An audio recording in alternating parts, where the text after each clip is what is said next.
Assalamualaikum warahmatullahi wabarakatuh. Selamat pagi Bapak Ibu guru hebat semuanya. Izinkan saya untuk sharing berbagi aksi nyata kedua saya dalam Merdeka Mengajar dengan topik penyesuaian pembelajaran dengan kebutuhan dan karakter murid SMA.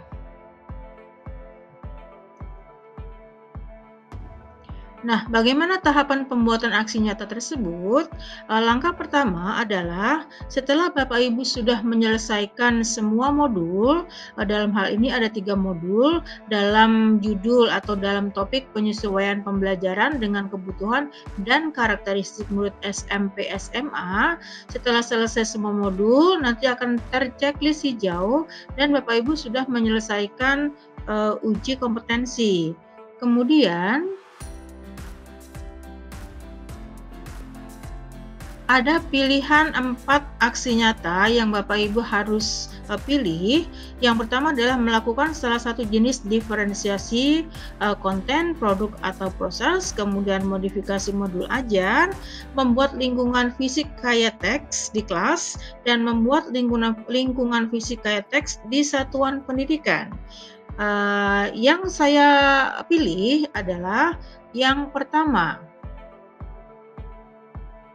yaitu melakukan salah satu jenis diferensiasi, boleh berupa konten, produk, atau proses.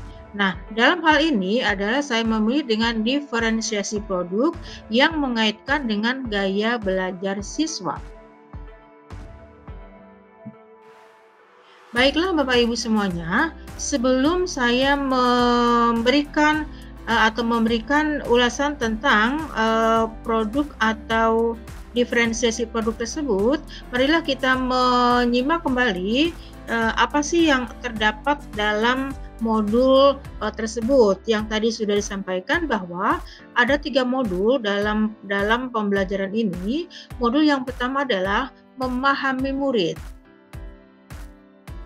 Kemudian modul yang kedua adalah persiapan pembelajaran berdiferensiasi.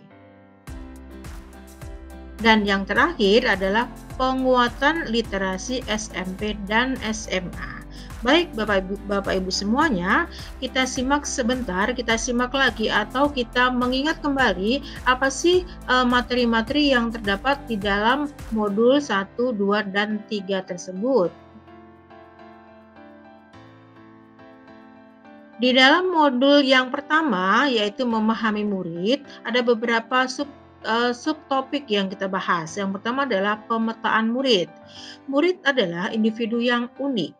Tanggung jawab kita sebagai guru adalah membantu murid memahami materi dan menguasai keterampilan sesuai dengan kompetensi yang diharapkan.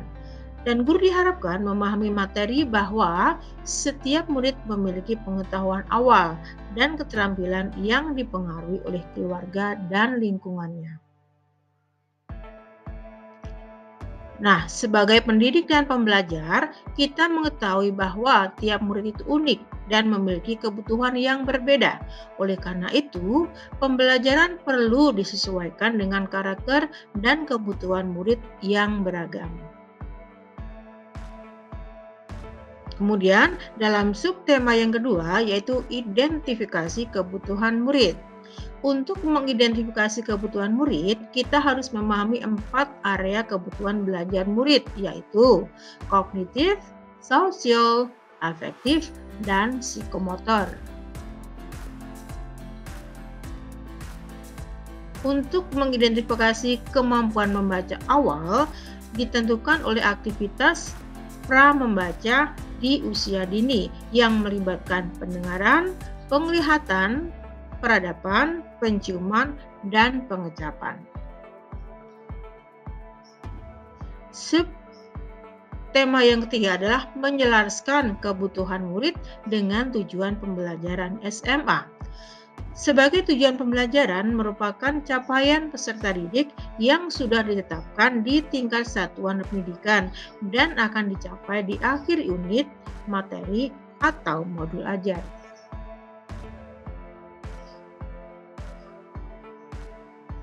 Kemudian, dalam pembelajaran berdiferensiasi, tujuan pembelajaran yang sudah ditetapkan akan dicapai melalui adanya praktik diferensiasi konten, proses, atau produk. Kemudian, subtema yang keempat adalah manajemen kelas. Untuk mendukung kegiatan pembelajaran yang efektif, terapkan manajemen kelas yang baik sehingga murid dapat belajar secara optimal.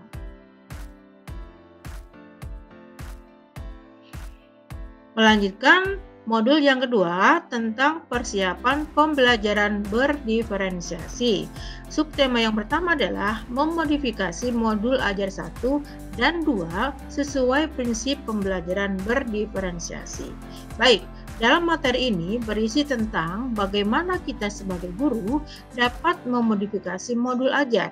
Dalam pembelajaran berdiferensiasi, kita dapat melakukan diferensiasi proses, konten, atau produk. Yang kedua adalah pelibatan murid. Ketika kita mengajar dan menemukan murid yang penasaran dan selalu bertanya merupakan peluang bagi kita untuk mengajak mereka terlibat dalam proses pembelajaran.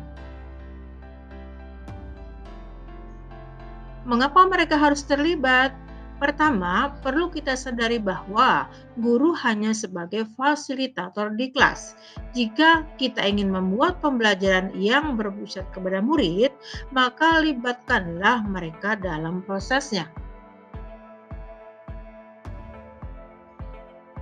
Kemudian yang terakhir adalah penguatan literasi SMP dan SMA. Subtema yang pertama adalah strategi literasi. Ketika mengajar, kita memfasilitasi murid untuk mengeksplorasi beragam teks yang terkait dengan topik agar mereka mendapatkan ilmu yang bermakna serta dapat mengekspresikan pemahamannya dalam berbagai cara. Berbagai kegiatan untuk mengeksplorasi teks bacaan untuk mendalami pembelajaran seperti membaca, menyimak, memirsa, berbicara, mempresentasikan, atau menulis. Siswa diharapkan dapat menguasai materi dan meningkatkan keterampilannya serta dapat berpikir kritis dan kreatif melalui materi ajar. Yang kedua, subtema kedua adalah menata lingkungan fisik kaya teks. Melakukan penataan fisik yang menarik dan nyaman yang dapat menumbuhkan kesenangan membaca dan rasa ingin tahu. Guru mampu mengoptimalkan sarana dan prasarana di sekolah sebagai sarana penguatan literasi. Kemudian subtema yang ketiga adalah menumbuhkan kebiasaan membaca dan menulis yang menyenangkan. Faktor-faktor mendasar untuk menumbuhkan budaya membaca seperti kebiasaan membaca murid, peran lingkungan sekitar, paparan yang didapat murid, serta akses murid terhadap buku harus diperhatikan. Minat baca bukanlah sesuatu yang bisa muncul tiba-tiba seiring dengan bertambahnya usia, tetapi perlu diusahakan sejak murid masih kecil.